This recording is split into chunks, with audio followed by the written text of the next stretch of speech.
নমস্কার বন্ধুরা, মিঠুস ব্লগে আপনাদের সবাইকে স্বাগত। আশা করছি আপনারা সবাই সুস্থ আছেন, ভালো আছেন। জানেন তো, শীতকালে সকালে ওঠাটা প্রায় যুদ্ধের মতো।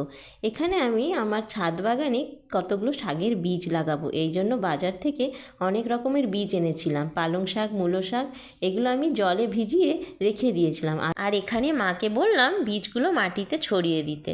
তো মা বীজগুলো মাটিতে ভালো করে ছড়িয়ে দিয়েছে। এমনিতেই আমার ছাদ বাগানে পালং শাক, মূলো শাক এগুলো আমি লাগিয়েছি, সেগুলো এখন খাওয়া হচ্ছে। আরও কিছুটা লাগাবো বলে এই বীজগুলো এনেছিলাম।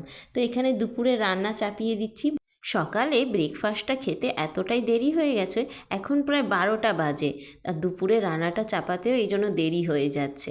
ভাতটা এখানে বসিয়ে দিলাম। এখানে আমাদের বাড়িতে একটা লাউ গাছ লাগিয়েছিলাম, তো আজকে মা বলল যে লাউ পাতা বাটা করব।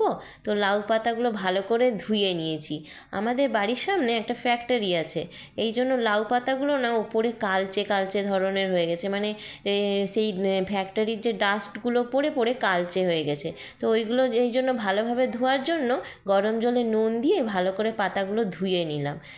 এবার কড়াইতে একটু সর্ষের তেল দিয়ে পেঁয়াজ, রসুন আর লঙ্কা দিয়ে কালো জিরে দিয়ে ভেজে নেব। তারপর লাউ পাতাটা ভালো করে শিলনোড়ায় বেটে নেব।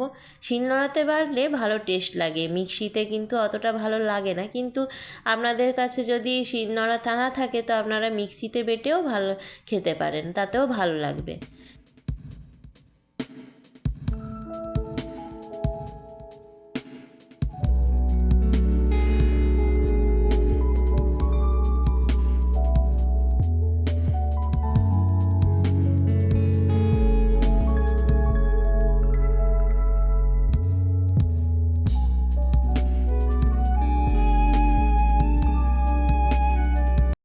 আমাদের বাড়িতে প্রায়ই এই লাউ পাতা বাটাটা হয়, আর আমাদের বাড়ির সবাই এটা খুবই পছন্দ করে।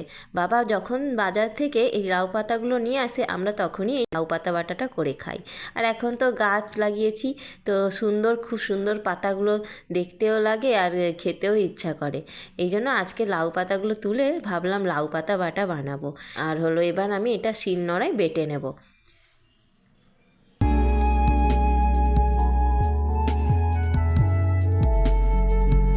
আর এখানে মা কয়েকটা থালকুনি পাতা তুলেছে। আমাদের বাড়িতে থালকুনি গাছও লাগানো হয়েছিল, তো সেই পাতাগুলো অনেক বড় বড় হয়ে গেছে। তো মা আজকে এগুলো তুলেছে, ওইটার রেসিপি আমি আপনাদের সাথে কালকে শেয়ার করব। তো এখানে শীতকালে তো প্রায় নানা রকমের সবজি ওঠে, একটা পাঁচমেশালি সবজিও তৈরি করেছি। এই পাঁচমেশালি সবজিটা একটু সর্ষে লঙ্কা বাটা দিয়ে দিয়েছি, আর এটা মাখা মাখা করে নিচ্ছি। লাউ পাতাটাও এদিকে বাটা হয়ে গেছে, এর মধ্যে নুন আর একটু কাঁচা সর্ষের তেল দিয়ে দিয়েছি। এটা ভালোভাবে এইরকম মাখিয়ে নেব। একটু শেষে সর্ষের তেল দিয়ে মাখালে লাউ পাতা বাটাটার টেস্টটা আরও সুন্দর লাগে। আপনারা এরকম বাড়িতে লাউ পাতা বাটার পরে একটু সর্ষের তেল দিয়ে মাখিয়ে খাবেন, দেখবেন খুব সুন্দর লাগছে খেতে। আর গরম ভাতের সাথে এটা খুবই ভালো লাগে। তো এরকমভাবে বানিয়ে আপনারা খেয়ে আমাকে বলবেন কিন্তু যে লাউ পাতা বাটাটা কেমন লেগেছে।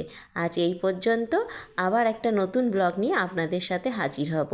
আমার ভিডিও ভালো লাগে তাহলে আমার চ্যানেলকে লাইক, শেয়ার, সাবস্ক্রাইব করতে ভুলবেন না।